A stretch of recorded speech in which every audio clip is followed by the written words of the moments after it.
हम लोग कुछ पॉइंट लीवर और पैंक्रियाज के बारे में जानेंगे। देखो बेटा, मैं पहले ही बोल चुका हूँ कि चूंकि कोरोना पीरियड घर पे ही नॉर्मल मोबाइल से रिकॉर्ड कर रहा हूँ, तो आप लोग फिर भी देखिए, अच्छे से ध्यान दो, क्योंकि बड़े बड़े कैमरों से तो रिकॉर्ड हो नहीं रहा है। जैसे बहुत सारे टीचर्स अच्छे कैमरों से वो यूट्यूब पे डालते हैं, मैं नॉर्मल उससे बना रहा हूँ, तो आप लोग थोड़ा सा हो सकता है कुछ चीज़ें क्लियर ना दिख रही हैं, पर जैसा भी है पॉइंट को मेरे हर एक सुने।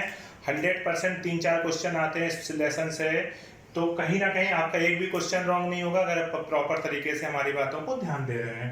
बात आती है थोड़ा सा 1-2 पॉइंट लीवर और पैंक्रियाज पे हम लोग जान लेते हैं। लीवर के बारे में पहली बात जाने हैं कि जो लीवर होता है वो आपका एक सबसे, हमारी बॉडी का अगर सबसे इंपॉर्टेंट ऑर्गन देखा जाए तो लीवर ही है। क्यों लीवर है, ये चीज जानिए। लीवर एक ऐसा लेसन, हर एक लेसन में एंट्री मारे हो, चाहे वो डाइजेस्टिव सिस्टम हो, चाहे वो डाइजेस्टिव सिस्टम में तो हम पढ़ ही रहे हैं। CO2 को रिमूव कराने में भी लीवर का उपयोग होता है, बताएंगे आगे आएगा कैसे होता है। सर्कुलेटरी सिस्टम में पोर्टल सिस्टम चलता है, बिना लीवर के काम नहीं चलेगा।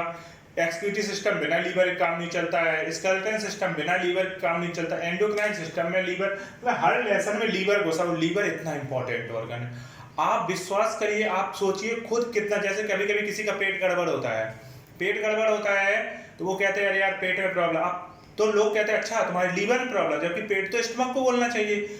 मतलब हिंदी में बंदा बोल रहा है कि हमारे पेट में प्रॉब्लम है, सामने वाला तुरंत बोलता है इंग्लिश में कि अच्छा तुम्हें लीवर में प्रॉब्लम है। मतलब लीवर की कितनी ज्यादा इंपॉर्टेंस है आप समझ सकते हो। जो लीवर होता है वो कार्बोहाइड्रेट मेटाबॉलिज्म कराता है, लीवर प्रोटीन की मेटाबॉलिज्म में कराता है। इसके अलावा यूरिया साइकिल भी लीवर में होती है। इसके अलावा देखा जाए आयरन को स्टोर कराने में भी फेरिटिन के फॉर्म में लीवर हेल्प करता है। CO2 के रिमूवल में लीवर हेल्प करता है। तो लीवर के ढेर सारे फंक्शन है। बाइल जूस को बनाने में लीवर हेल्प करता है। इतने सारे फंक्शन लीवर के होते हैं, तो लीवर बहुत ही इंपॉर्टेंट ऑर्गन है।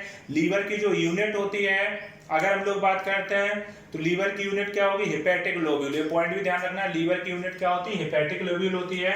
दूसरी बात आती है पैंक्रियाज। पैंक्रियाज के बारे में अगर डिस्कस करें तो पैंक्रियाज जो होता है इसको मिक्स ग्लैंड बोलते हैं। हाँ, लीवर जो होता है सबसे बड़ी ग्लैंड होती है, सबसे बड़ी एक्सोक्राइन ग्लैंड होती है, जबकि पैंक्रियाज जो होता है इसको मिक्स ग्लैंड बोलते हैं। ये एक्सोक्राइन एंडोक्राइन दोनों टाइप की होती है, मिक्स ग्लैंड बोलते हैं। इसका नंबर दूसरा है, चाहे दूसरी एंडोक्राइन ग्लैंड पूछी जाए सबसे बड़ी एंडोक्राइन ग्लैंड कौन है, तो आप पैंक्रियाज बोलना है सबसे बड़ी। सबसे दूसरे नंबर की सबसे बड़ी एक्सोक्राइन ग्लैंड कौन है, तो पैंक्रियाज। पैंक्रियाज का स्थान दूसरा ही है।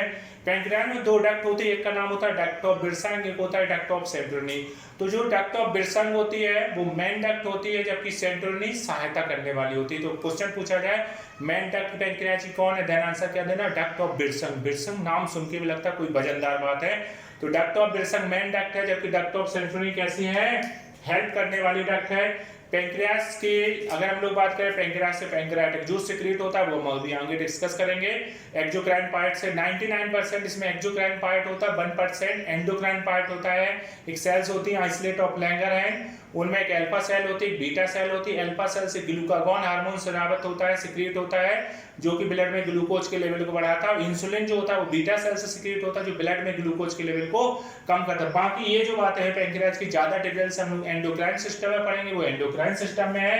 अभी फिलहाल हम लोग इतना ही जानते हैं, तो ये सारी बातें हम लोग जान गए, हमने ये चीज जान ली। अब हम लोग जानेंगे आपका डाइजेशन की जो फिजियोलॉजी है उसके बारे में जानेंगे। डाइजेशन की फिजियोलॉजी में क्या क्या बातें हैं, इन चीजों के बारे में हम लोग डिस्कस करेंगे। ध्यान देना, हम लोग डिस्कस किसके बारे में करने जा रहे हैं, डाइजेशन की फिजियोलॉजी का डिस्कशन करने जा रहे हैं कि डाइजेशन किस तरीके से होता है, क्या क्या चीजें होती हैं। ध्यान दो, सबसे पहले क्या है, हमने खाना खाया। खाना खाया, ध्यान से समझना बच्चों, हमने खाना खाया तो माउथ, खाना मुंह में, खाना खाया तो मुंह में क्या है, सैलाइवा वगैरह मिला, सैलाइवा मिला। तो यहाँ पे सैलाई, जो हमने पहले आपको बोला कि पहले जो डाइजेशन होता है वो एसिडिक मीडियम में होता है, बाद में किस में होता है, बेसिक मीडियम में होता है। तो सैलाइवा का जो pH होता है हमारे मुंह का वो होता है 6.7 से थोड़ा सा कम, मतलब कि ये कैसा होता है, स्लाइटली एसिडिक होता है। यहाँ पे एक एंजाइम होता है जिसको बोलते हैं टाइलिन, क्या बोलते हैं, टाइलिन, या इसी का दूसरा नाम होता है सैलिवरी एमाइलेज, जो क्या करता है, स्टार्च को माल्टोज में तोड़ देता है। मैंने क्या लिखा, माउथ में सैलाइवा pH 6.8 होगा, यहाँ पे एंजाइम काम करेगा टाइलिन, स्टार्च को किस में तोड़ देगा, माल्टोज में तोड़ देगा। एक चीज और याद रखना, टाइलिन का दूसरा नाम सैलिवरी एमाइलेज होता है। क्या नाम होता है, सैलिवरी एमाइलेज। कभी भी आप एमाइलेज नाम सुनो, आपको कार्बोहाइड्रेट की याद आनी चाहिए। कभी भी एमाइलेज नाम सुनो, किसकी याद आनी चाहिए, कार्बोहाइड्रेट की याद आनी चाहिए। तो ये कार्बोहाइड्रेट, यहाँ कार्बोहाइड्रेट का डाइजेशन कराता है हमारे माउथ में लगभग 30%, कितना 30% कार्बोहाइड्रेट का डाइजेशन हो जाता है स्टार्च को मार। हाँ, अब एक चीज और याद है, जब खाने में एंजाइम मिल जाते हैं तो खाने का नाम बदल जाता है। क्या होता है, खाने में जब एंजाइम मिल जाते हैं तो खाने का नाम बदल जाता है। यहाँ पे नाम क्या हो जाएगा, बोलस। क्या नाम हो जाएगा, bolus. Food in mouth is known, question पूछा जाए food in mouth is known है, देन आंसर क्या दोगे, बोलस। मुंह में खाने का नाम क्या होता है, बोलस। मुंह से लोग बक बक करते, बक बक से बोलस। अब खाना क्या पहुंचा, खाना मुंह से पहुंचा, कहाँ पे पहुंचा बेटा, आपके स्टमक में पहुंचा। स्टमक में जब खाना पहुंचता तो एक चीज याद रखना, हमने एक चीज आपको अभी नहीं बताई, फिर से जान लो, मैं अभी यही तुरंत बता। हमारी जो एलिमेंट्री कैनाल होती है उसमें 4 लेयर होती है। कितनी लेयर होती है बेटा, 4 लेयर होती हैं।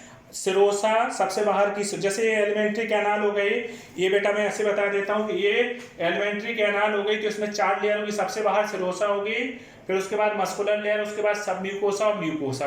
तो सबसे अंदर की लेयर कौन सी होती है, म्यूकोसा। खाना किस लेयर के टच में जाएगा, म्यूकोसा लेयर के टच में जाएगा। तो खाने का पाचन जो है किस तरीके से होगा, ध्यान देना। बोलस, फिर क्या, म्यूकोसा स्टमक के पास पहुंचा तो स्टमक के पास जाके बोलेगा ना कि मेरा डाइजेशन कराइए खाना, तो म्यूकोसा लेयर वहां पे गैस्ट्रिक हार्मोन। देखो मैं आपको एक बात बताऊं, कभी भी आप गैस्ट्रिक नाम सुनो, कौन सा नाम सुनो, कभी भी आप गैस्ट्रिक नाम सुनो तो आपको स्टमक की याद आनी चाहिए। गैस्ट्रिक से किसकी याद आनी चाहिए, स्टमक की याद आनी चाहिए। तो यहाँ पे क्या होगा, यहाँ पे आपका जो स्टमक, बोलस खाना, जैसे मुंह का जो खाना है बोलस बोल रहे हैं, बोलस स्टमक के पास पहुंचा। म्यूकोसा लेयर वहां पे क्या करती है, जो म्यूकोसा लेयर होती है वहां पे गैस्ट्रिक हार्मोन का सिक्रीशन कराती है। गैस्ट्रिक हार्मोन गैस्ट्रिक ग्लैंड से गैस्ट्रिक जूस का सिक्रीशन कराता है।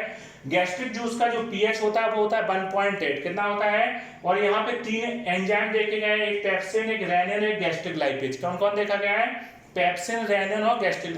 मेनली हम लोग पेप्सिन होता है इनएक्टिव फॉर्म में होता है, पेप्सिनोजन फॉर्म में होता है, उसको पेप्सिन में HCl बदलता है। कौन बदलता है, HCl। रेनिन हम लोगों में नहीं होता, इन्फेंट्स में देखा गया, बच्चों में देखा गया है। इन रेनिन का काम होता है दूध को दही में बदलने, एक तरीके से कार्डलिंग ऑफ मिल्क, दूध को दही की फॉर्म में बदलना, कार्डलिंग ऑफ मिल्क। तो हम लोगों में रेनिन काम नहीं करता। तीसरा है बेटा गैस्ट्रिक लाइपेज। कभी भी आप लाइपेज नाम सुनो तो आपको लिपिड या फैट की याद आनी चाहिए। लाइपेज जो होता है ये फैट के डाइजेशन में हेल्प करता है। तो स्टमक में मेनली किसका डाइजेशन देखा गया, प्रोटीन का। कौन कराता है, पेप्सिन। पेप्सिन किस फॉर्म में होता है, इनएक्टिव फॉर्म में होता है पेप्सिनोजन, जिसको एक्टिव कौन करता है, HCl एक्टिव करता है। अब स्टमक में जाके जब डाइजेशन की प्रोसेस हुई तो स्टमक में जाके खाने का नाम बदल गया, कायम हो गया। कायम जाता है ड्यूडेनम। ड्यूडेनम क्या बताया था आपको, सी शेप होता है। काम कहाँ गया, ड्यूडेनम में।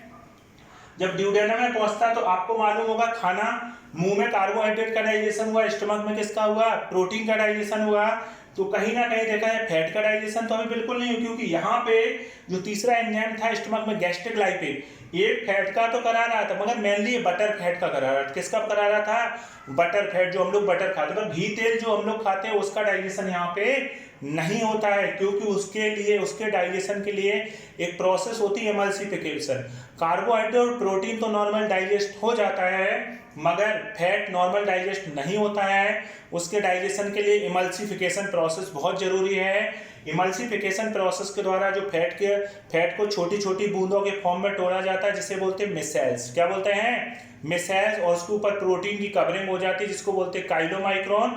और काइलोमाइक्रोन ही इंटेरोसाइट सेल के द्वारा जाते हैं। एक सबसे बड़ी लिम्फ वेसल्स होती है लैक्टियल, और लैक्टियल के बाद दूसरी लिम्फ वेसल्स, उसके बाद ब्लड वेसल्स। तो नॉर्मल कार्बोहाइड्रेट और प्रोटीन डायरेक्ट एब्जॉर्ब हो जाते हैं, जबकि फैट डायरेक्ट एब्जॉर्ब नहीं होता है। 97% फैट देखा जाए पहले लिम्फ वेसल्स में जाएगा। लिम्फ वेसल्स में सबसे बड़ी लिम्फ वेसल्स लैक्टियल होती है, लैक्टियल में जाएगा, फिर लिम्फ वेसल, उसके बाद ब्लड वेसल। 3% डायरेक्ट एब्जॉर्ब हो सकता है। फिलहाल मैंने बोला स्टमक में फूड का नाम क्या हो जाए, कायम पहुंचा ड्यूडेनम में। तो ड्यूडेनम में क्या होगा, फैट की चिंता है तो बाइल जूस आएगा। क्या आएगा, बाइल जूस आएगा, जो फैट के मल से। बाइल जूस कहाँ से आएगा, लीवर से आएगा। अब हमने कहा यहाँ पे तो हाईली एसिडिक था, यहाँ पे एसिडिक मीडियम था, यहाँ पे हाईली एसिडिक था स्टमक में 1.8, यहाँ पे एल्कलाइन। मैंने आपको पहले ही बोला, पहले जो डाइजेशन होते हैं वो एसिडिक मीडियम में होते हैं, बाद में एल्कलाइन मीडियम में होता है। तो ड्यूडेनम में जो बाइल जूस का जो पीएच है वो क्या है, 7.12 8.2 होता है। लीवर से आता है bile juice. Pancreatic juice pancreas से आता है। पैंक्रियाटिक जूस में 5 एंजाइम, देखो कौन कौन से एंजाइम। पहला तो ट्रिप्सिन होता है, एक काइमोट्रिप्सिन होता है, कार्बोक्सीपेप्टिडेज, एमाइलेज, न्यूक्लियेज और लाइपेज। देखो ट्रिप्सिन नाम से ही लगता है। ट्रिप्सिन जो होता है वो इनएक्टिव फॉर्म में होता है, जिसको बोलते हैं ट्रिप्सिनोजन। क्या बोलते हैं, ट्रिप्सिनोजन, तो ट्रिप्सिनोजन को ट्रिप्सिन में बदलता है इंटेस्टाइनल जूस का एक एंजाइम होता है इंटेरोकाइनेज। कौन सा होता है? इंटेरोकाइनेज। ध्यान देना। हाँ, अब यार ये बाइल जूस और पैंक्रियाटिक जूस आता कैसे? पहले मैंने ये नहीं बोला।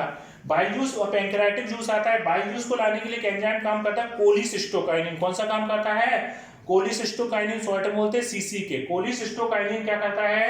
ये कॉन्ट्रैक्शन करता है, और कॉन्ट्रैक्शन करता है गॉल ब्लैडर में बाइल जूस को रिलीज करता है, क्योंकि बाइल जूस कहाँ स्टोर हो रहा था? गॉल ब्लैडर में। दूसरा है पैंक्रियाटिक जूस। पैंक्रियाटिक जूस को लाने में सिक्रीटिन और पैंक्रियोजाइमिन, सीसीके और पैंक्रियोजाइमिन एक तरीके से सेम क्लास के हार्मोन है। तो सिक्रीटिन और पैंक्रियो, मैंने जब डिटेल से क्लास ली थी उनमें मैंने सारी चीजें प्रॉपर तरीके से बताई थी। इसमें हम केवल रिवीजन करा रहे हो, आपका जल्द से जल्द रिवीजन हो। 10 घंटे की क्लास को 1 घंटे में समेट रहे तो कुछ तो बच्चों अंतर आएगा। नीट के बच्चों के लिए ये चीजें प्यार से सुनिए, ध्यान से सुनिए, आपको सब क्लियर हो जाएगा। बाकी जो 11th के बच्चे उन्हें हमने डिटेल से एक लेक्चर दिया था, और नहीं है तो फिर वो जो मैंने लेक्चर दिए उनको पढ़िए। पर यहाँ पे स्पीड में चल रहा है, ध्यान देना। मैंने बोला ड्यूडेनम में बाइल जूस आ गया, कोलिसिस्टोकाइनिन लाएगा, पैंक्रियाटिक जूस को सिक्रीटिन और पैंक्रियोजाइमिन वगैरह ले आए। पैंक्रियोजाइमिन और सीसी के लगभग एक ही हार्मोन है, क्योंकि सेम क्लास के हार्मोन है। हाँ, एक चीज और याद रखना, सिक्रीटिन सबसे पहले डिस्कवर होने वाला हार्मोन है। सबसे पहले डिस्कवर होने वाला हार्मोन कौन है? सिक्रीटिन है। तो खाने का यहाँ पे पैंक्रियाटिक जूस का ट्रिप्सिन है। ट्रिप्सिन किस फॉर्म में था? ट्रिप्सिनोजन फॉर्म में था, इनएक्टिव फॉर्म में था, उसको ट्रिप्सिन में बदला। इंटेस्टाइनल जो एबीपीएमटी में क्वेश्चन आ चुका है, ट्रिप्सिनोजन को ट्रिप्सिन में कौन सा एंजाइम बदलता है? तो इंटेरोकाइनेज। इंटेरोकाइनेज कहाँ का एंजाइम है? इंटेस्टाइनल जूस का है। तो यहाँ पे तो ट्रिप्सिन हो गया, प्रोटीन के डाइजेशन में हेल्प करेगा। काइमोट्रिप्सिन जो होता है, ये जैसे हम लोगों में तो ये काम नहीं करा, तो काइमोट्रिप्सिन दूध के थक्के बनाने में हेल्प करेगा, दूध को दही कर्डलिंग ऑफ मिल्क में हेल्प करेगा। कार्बोक्सी पेप्टिडेज, देखो जिनमें जैसे मैंने बोला पेप्सिन ट्रिप्सिन, ना फीलिंग्स मैच कर रहे हैं। ट्रिप्सिन सिन लगा हो वो प्रोटीन का डाइजेशन कराते हैं, या जिनकी स्पेलिंग पी से शुरू हो, क्या हो? जिनकी स्पेलिंग पी से शुरू हो वो प्रोटीन का। तो ट्रिप्सिन, काइमोट्रिप्सिन और कार्बोक्सी पेप्टिडेज प्रोटीन का डाइजेशन कराएंगे। एमाइलेज 6 की याद आएगी, कार्बोहाइड्रेट की, तो ये कार्बोहाइड्रेट का डाइजेशन कराएगा। लाइपेज से लिपिड या फैट की याद आएगी, तो ये फैट का डाइजेशन कराएंगे। न्यूक्लियस 2 टाइप के होते हैं, डीएनए और आरएनए। डीएनए और आरएनए, डीएनए को न्यूक्लियोटाइड में तोड़ता है, आरएनए को न्यूक्लियोटाइड में तोड़ता है। तो ध्यान रखना, पैंक्रियाटिक जूस को परफेक्ट जूस या कंप्लीट जूस बोलते हैं। क्या बोलते हैं? पैंक्रियाटिक जूस को परफेक्ट जूस या कंप्लीट जूस बोलते हैं। उसके पीछे का रीजन क्या है? उसके पीछे का रीजन यही है कि कहीं ना कहीं इसमें सभी चीजों को डाइजेस्ट कराने वाले एंजाइम हैं, जबकि यहाँ पे केवल कार्बोहाइड्रेट हो रहा था, यहाँ पे प्रोटीन हो। इतनी चीजें देखो बेटा क्लियर हुई। फिर हम लोग आगे की बातें डिस्कस करते हैं। अब खाना जब जेजुनम में पहुंचता है तो जेजुनम की बात करते हैं। देखो खाने का मेनली डाइजेशन ड्यूडेनम में होता है। कहाँ पे होता है?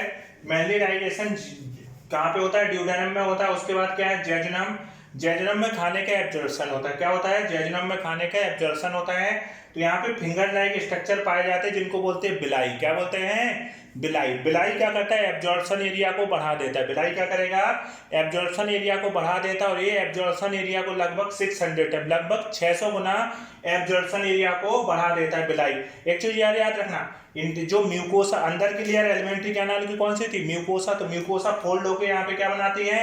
बिलाई बनाती है। बिलाई क्या करता है? एब्जॉर्प्शन की क्षमता को 600 गुना बढ़ा देते हैं। याद रखना, चीज एक ही हो, जैसे स्टमक में वही म्यूकोसा के फोल्ड पाए जाते तो उन्हें हम लोग रुगी बोलते थे। क्या बोलते थे? रुगी, RUGAE, रुगी बोलते थे। पर यहाँ पे क्या नाम देते हैं? यहाँ पे नाम देते हैं क्या? बिलाई। अभी इन्हीं में थोड़ा सा और इस तरीके से माइक्रो स्ट्रक्चर हो जाते हैं, तो वो उनको बोल देते हैं माइक्रो बिलाई। क्या टर्म यूज कर देते हैं? माइक्रो बिलाई टर्म यूज करते हो। आप देखते हो कि कभी कभी टीवी में ऐड आता है अच्छे ब्रश का, तो ब्रश देखने में इसी तरीके से बनाते हैं, ऊपर नीचे इस तरीके डिजाइनदार ब्रश जो ब्रश करने, तो इसको ब्रश बॉर्डर टर्म भी यूज करते हैं। फिलहाल हम लोग इतना याद रखना है, बिलाई का काम क्या है? एब्जॉर्प्शन की क्षमता को 600 गुना बढ़ा देता है। जेजुनम में, वैसे तो इंटेस्टाइन में पूरे में बिलाई है, परंतु मेन जेजुनम रीजन में सबसे ज्यादा बिलाई पाए जाते हैं। दूसरी बात आती है कि बिलाई एब्जॉर्प्शन एरिया को 600 गुना बढ़ा देते हैं। बिलाई के बेस में ग्लैंड पाई जाती है, जिन्हें बोलते हैं क्रिप्स ऑफ लिबरकोइन। क्या बोलते हैं? बिलाई के बेस में नीचे की तरफ एक ग्लैंड पाई जाती है, जिन्हें बोलते हैं क्रिप्स ऑफ लिबरकोइन, और यह इन्हीं का दूसरा नाम होता है इंटेस्टाइनल ग्लैंड। क्रिप्स ऑफ लिबरकोइन का दूसरा नाम क्या होता है? पीएमटी में बहुत बार रिपीट हुआ है। क्रिप्स ऑफ लिबरकोइन बिलाई के बेस में पाए जाते हैं। क्रिप्स ऑफ लिबरकोइन का दूसरा नाम क्या होता है? क्रिप्स ऑफ लिबरकोइन का जो दूसरा नाम होता है वो होता है इंटेस्टाइनल ग्लैंड। ये क्या करती है? इंटेस्टाइनल जूस या सक्कस एंटेरिकस का सिक्रीशन करती है। अब बिलाई के बेस में देखो बिलाई के बेस में इंटेस्टाइनल ग्लैंड है, और इनके भी बेस में, इनके भी नीचे दो टाइप की सेल पाई जाती है, एक होती है पेनेज सेल और दूसरी होती है अर्जेंटाफिल सेल। पेनेज सेल यूनिसेलुलर होती है, कैसी होती है? यूनिसेलुलर होती है, वो लाइसोजाइम एंजाइम का सिक्रीशन करती है। किसका करती है? लाइसोजाइम। लाइसोजाइम एंजाइम का काम क्या होता है? लड़ाई झगड़ा करना, मतलब खाने के साथ कोई भी खराब चीज आई उसको डैमेज करना। जैसे माउथ में, मैंने यहाँ पे बताना भूल गया था कि माउथ में भी लाइसोजाइम एंजाइम देखा गया है, टाइलिन के अलावा, और क्लोराइड आयन वगैरह भी देखे गए। खाने के साथ कोई खराब चीज आ गई उसको डैमेज करने में हेल्प करते हैं। अब खाना यहाँ से इलियम के पास, हाँ, तो ये अर्जेंटाफिन सेल हार्मोन का सिक्रीशन करती है, पेनेज सेल क्या करती है? Lysozyme enzyme. खाना पहुंचता है इलियम में, तो इलियम में इंटेस्टाइनल जूस आता है। कहां से आता है? क्रिप्स ऑफ लिवर कॉइन से इंटेस्टाइनल जूस के एंजाइम होते हैं। इंटेरोकाइनेज, इंटेरोकाइनेज क्या कर रहा था? ट्रिप्सिनोजन को ट्रिप्सिन में बदल रहा था। इरेप्सिन नाम से किसकी याद आएगी? Pepsin, trypsin. इरेप्सिन प्रोटीन का डाइजेशन कराएगा, मैंने कहा पी जोड़ा हो, वो भी प्रोटीन का, डाइपेप्टाइड प्रोटीन का डाइजेशन कराएगा। लाइपेज लिपिड या फैट का कराएगा। माल्टेज क्या करेगा? माल्टोज को तोड़ देगा ग्लूकोज प्लस ग्लूकोज में। सुक्रेज क्या करेगा? सुक्रोज को तोड़ देगा ग्लूकोज प्लस फ्रक्टोज में। लैक्टेज क्या करेगा? ग्लूकोज को तोड़ देगा ग्लूकोज प्लस गैलेक्टोज। बहुत आसानी से याद हो जाएंगे, है ना। न्यूक्लियोटाइडेज और न्यूक्लियोटाइडेज क्या करेगा? न्यूक्लियोटाइड को तोड़ेगा न्यूक्लियोसाइड में, और न्यूक्लियोसाइड को न्यूक्लियोसाइडेज किस में तोड़ देगा? शुगर में। ये बात हो गई, ये एंजाइमेटिक पूरी फिजियोलॉजी हो गई है डाइजेशन की। यहाँ पे कोई दिक्कत तो नहीं, लेसन आपका कंप्लीट है। अब एक दो छोटी छोटी बातें रह गई हैं डाइजेस्टिव सिस्टम में। छोटी छोटी बातें क्या रहेगी, इन पे ध्यान देना है। एक तो मैंने एलिमेंट्री कैनाल की लेयर आपको बताई। एलिमेंट्री कैनाल की जो 4 लेयर होती है उनको जानिए। 4 लेयर में क्या थी? सबसे बाहर कौन सी थी? सिरोसा, दूसरी मस्कुलर लेयर, तीसरी सबम्यूकोसा और चौथी म्यूको। मतलब सबसे बाहर सिरोसा, सबसे अंदर म्यूकोसा। 4 लेयर हो गई। ध्यान देना, सिरोसा पूरी एलिमेंट्री कैनाल में पाई जा रही है, मगर ईसोफेगस रीजन में, हमारी जो ग्रास नली है वहां पे सिरोसा नहीं पाई जाती है। सिरोसा देखा जाए मीजोथीलियम की बनी हुई लेयर होती है, और उसकी जगह क्या होती है? हमारी ईसो पूरी एलिमेंट्री कैनाल में है, परंतु ईसोफेगस रीजन में इस ईसोफेगस मतलब जो ग्रास नली है उसमें सिरोसा की जगह देखा जाए सिरोसा अब्सेंट होती है, उसकी जगह एक लेयर पाई जाती है जिसको बोलते हैं ट्यूनिका एडवेंसिया। क्या टर्म यूज करते हैं? Tunica adventitia, adventitia externa. तो पहली लेयर सिरोसा हो गई, ये एलिमेंट्री कैनाल है, इसकी सबसे बाहर की लेयर सिरोसा होगी। दूसरी लेयर होती है muscular layer. Muscular layer 2 layer से मिलकर बनी, एक सर्कुलर मसल लेयर, एक लॉन्गिट्यूडनल। ध्यान देना, सर्कुलर अंदर की तरफ होती है, लॉन्गिट्यूडनल बाहर की तरफ होती है। वैसे आप कैसे याद रखो, कंफ्यूज ना हो, कौन सी लेयर? मस्कुलर लेयर खुद में 2 लेयर से मिलकर बनी, एक सर्कुलर मसल लेयर, एक लॉन्गिट्यूडनल मसल लेयर। तो कौन सी बाहर होगी, कौन सी अंदर होगी, कैसे पहचानोगे? तो आप याद रखना, सी फॉर कट करना। कट, अगर आप कहीं कट करते हो तो आप डॉक्टर बन गए, सर्जन बने, अंदर से इंफेक्शन हटाना, कट करोगे, कैंची अंदर ले जाओगे? नहीं ले जाओगे।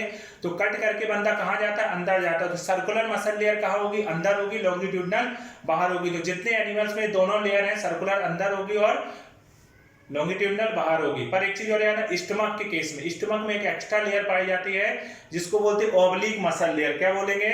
ऑब्लिक मसल लेयर, जो सर्कुलर के भी अंदर पाई जाएगी। कहां पाई जाएगी? सर्कुलर के अंदर। सर ध्यान देना, नॉर्मली सर्कुलर अंदर, लॉन्गिट्यूडनल बाहर। पर अर्थवर्म जो केंचुआ होता है उसमें उल्टा होता है, उसमें सर्कुलर बाहर होती है, लॉन्गिट्यूडनल अंदर होती है। एक चीज और याद रखना, एस्केरिस जो राउंड वर्म होते हैं ना, Ascaris round worm, round worm में क्या है? सर्कुलर नहीं होती, सर्कुलर से राउंड वर्म। तो आप याद रखना, राउंड के पास राउंड नहीं। क्या याद रखना? राउंड के पास राउंड नहीं, मतलब एस्केरिस के पास सर्कुलर मसल लेयर नहीं पाई जाती, केवल लॉन्गिट्यूडनल पाई जाती। तीसरी लेयर होती है सबम्यूकोसा। अब सबम्यूकोसा क्या है? सबम्यूकोसा जो है वो आपकी म्यूकोसा की पड़ोसी, सबसे बाहर सिरोसा, फिर मस्कुलर लेयर पे। वहां मस्कुलर लेयर का काम नहीं है, मस्कुलर लेयर का काम होता है पेरिस्टाल्सिस मूवमेंट। क्या कराना होता है? Peristalsis movement. जैसे ये एलिमेंट्री कैनाल, खाने को हमें नीचे भेजना है, तो ऐसे ऐसे एलिमेंट्री कैनाल अगर हिलती रहेगी तो क्या होगा? हिंदी में बोलते हैं क्रमानुकुंचन गति। पेरिस्टाल्सिस मूवमेंट का मतलब क्या है? हिलता रहे और खाना नीचे जाता है, तो ये क्या कहलाएगा? पेरिस्टाल्सिस मूवमेंट कहलाएगा।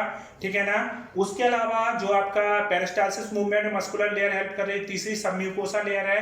सबम्यूकोसा जो लेयर है म्यूकोसा की पड़ोसी है। मान लो म्यूकोसा थी, खाना यहाँ पे डाइजेस्ट हुआ, एब्जॉर्ब होकर कहाँ जाना चाहिए? तो म्यूकोस, जो सबम्यूकोसा लेयर है, भगवान ने ब्लड वेसल्स और नर्व का जाल डाल दिया। क्या किया? भगवान ने यहाँ ब्लड वेसल्स और नर्व का जाल डाल दिया। तो जो ब्लड वेसल्स का और नर्व का जो जाल, ब्लड वेसल्स में क्या होगा? ब्लड वेसल्स में आपका ये ग्लूकोज वगैरह एब्जॉर्ब होकर वहां जाएगा। ये काम सब म्यूकोसा में होता है। नर्व्स का जाल है, नर्व का जाल का मतलब क्या है, यहाँ पे नर्व के जाल को बोलते हैं प्लेक्सिस। क्या टर्म यूज करते हैं, प्लेक्सिस।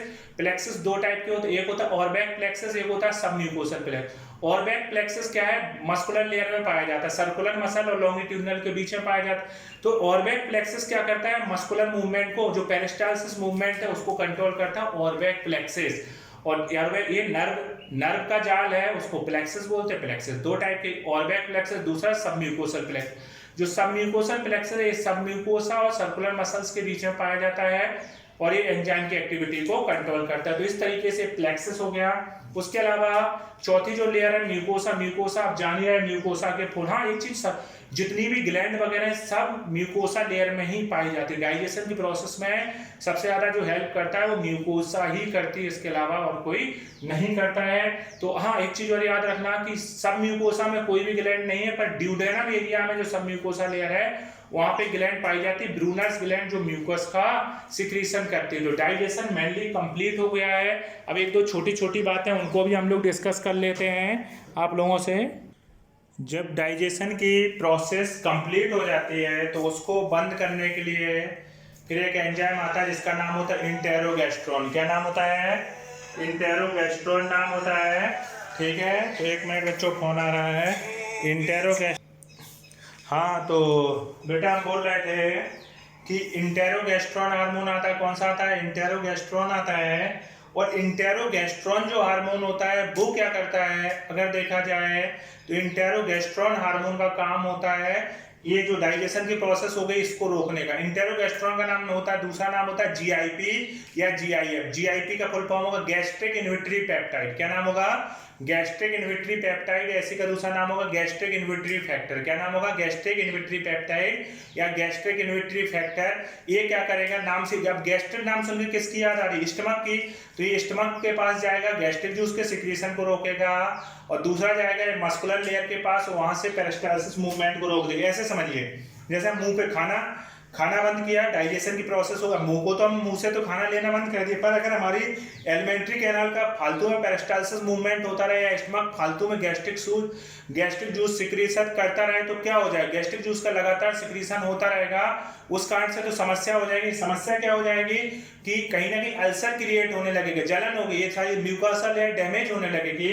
तो इंटेरोगैस्ट्रोन हार्मोन दो काम करता है, स्टमक के पास जाता है और स्टमक के पास जाके गैस्ट्रिक जूस के सिक्रीशन को रोकता है। दूसरा काम क्या करता है, पेरिस्टालसिस मूवमेंट को रोकता है। तो इस तरीके से प्रोसेस कंप्लीट हो जाएगी। इसके बाद हम लोग थोड़ा सा विटामिन के बारे में जानेंगे। विटामिन के बारे में क्या क्या जानेंगे, ये चीज जानिए। जो विटामिन होता है दो टाइप के होते हैं, बस ये पॉइंट विटामिन पे क्वेश्चन नहीं आ रहा है 3 साल से, बस जल्दी जल्दी समझ लो। विटामिन जो होते हैं वो दो टाइप के होते हैं, एक फैट सॉल्युबल, दूसरा वाटर सॉल्युबल। अगर हम लोग बात करें जो फैट सॉल्युबल विटामिन होते हैं तो उनको याद रखना डेट। क्या रखना, जैसे डेट डालते हैं ना हम लोग DAT, तो डेट की जगह कर लेना डेक। क्या कर लेना, डेक, DAK। मैं लिख देता हूँ, ऐसे आप लोगों को समझ में नहीं आएगा। तो हम जैसे अगर बात करते हैं, मैं आपसे विटामिन की बात करता हूं, तो मैंने क्या बोला कि जो विटामिन होते हैं वो दो टाइप के होते हैं। कितने टाइप के होते हैं विटामिन, विटामिन जो होते हैं वो दो टाइप के हो जाएंगे। हम विटामिन के बारे में डिस्कस कर रहे हैं। विटामिन दो टाइप के होंगे, एक क्या होगा फैट सॉल्युबल, तो एक क्या हो जाएगा बेटा, फैट सॉल्युबल हो जाएगा, और दूसरा क्या हो जाएगा, वाटर सॉल्युबल। कौन सा हो जाएगा, वाटर सॉल्युबल हो जाएगा। तो फैट सॉल्युबल जो विटामिन होते हैं वो होते हैं DAK। क्या हो जाएगा, और इसमें क्या होगा, विटामिन बी और vitamin C, vitamin B complex और विटामिन सी। ध्यान रखना, हम लोग water soluble vitamin daily diet में लेते हैं, जबकि फैट सॉल्युबल विटामिन भी लेते हैं, पर डेली डाइट में पूछा जाए, PMT में आया है क्वेश्चन, डेली डाइट में कौन सा विटामिन लेते हैं, तो vitamin water soluble vitamin. Vitamin पे क्या क्या क्वेश्चन आता है, विटामिन का दूसरा नाम, विटामिन का तीसरा नाम, जो भी नाम हो, और उनसे संबंधित बीमारी। तो विटामिन जो डी होता है, विटामिन डी का एक नाम होता है कैल्सीफेरॉल। क्या नाम होता है, कैल्सीफेरॉल नाम होता है। और जो विटामिन डी होता है हमारे बोन्स, हमारे ब्लड में कैल्शियम के लेवल को बढ़ाता है, बोन्स वगैरह को मजबूत करता है। अगर इसकी कमी हो जाती है तो बीमारी होती है जिसको बोलते हैं रिकेट्स। क्या बोलते हैं, रिकेट्स। तो इसको एंटी रिकेट्स विटामिन बोल सकते हैं, कैल्सीफेरॉल बोल सकते हैं। बात आता है विटामिन ए को रेटिनॉल बोलते हैं, इसको एंटी इन्फेक्शन विटामिन बोलते हैं। गाजर पपाया वगैरह से ज्यादा मिलता है एंटी इन्फेक्शन। जब कभी किसी को इन्फेक्शन हो जाता है तो डॉक्टर लाल लाल कलर की गोली खाने को देता है, वो विटामिन की गोली होती है, ठीक है। उसके बाद होता है विटामिन के, इसको एंटी हीमोरेक विटामिन भी बोलते हैं, क्योंकि ब्लड अगर बह रहा है तो ब्लड को बहने से रोकने में विटामिन के हेल्प करता है। उसके अलावा विटामिन ई होता है, इसको ब्यूटी विटामिन या टोकोफेरोल बोलते हैं, या इसको एंटी स्टेरिलिटी विटामिन भी बोलते हैं। मतलब कि ये स्पर्म को बनाने में भी हेल्प, सुंदरता का विटामिन विटामिन ई। आपने देखा वो कभी टीवी में ऐड आता है, वो दिखाते हैं कोई क्रीम का ऐड आता है, वो कहते हैं multi vitamin with vitamin E, मतलब वो बताना चाहते हैं इसमें विटामिन ई भरपूर भरा है, आपकी सुंदरता बढ़ जाएगी। तो multi vitamin with vitamin E, बात समझ में आ रही नहीं आ रही? तो vitamin E, beauty vitamin, anti sterility.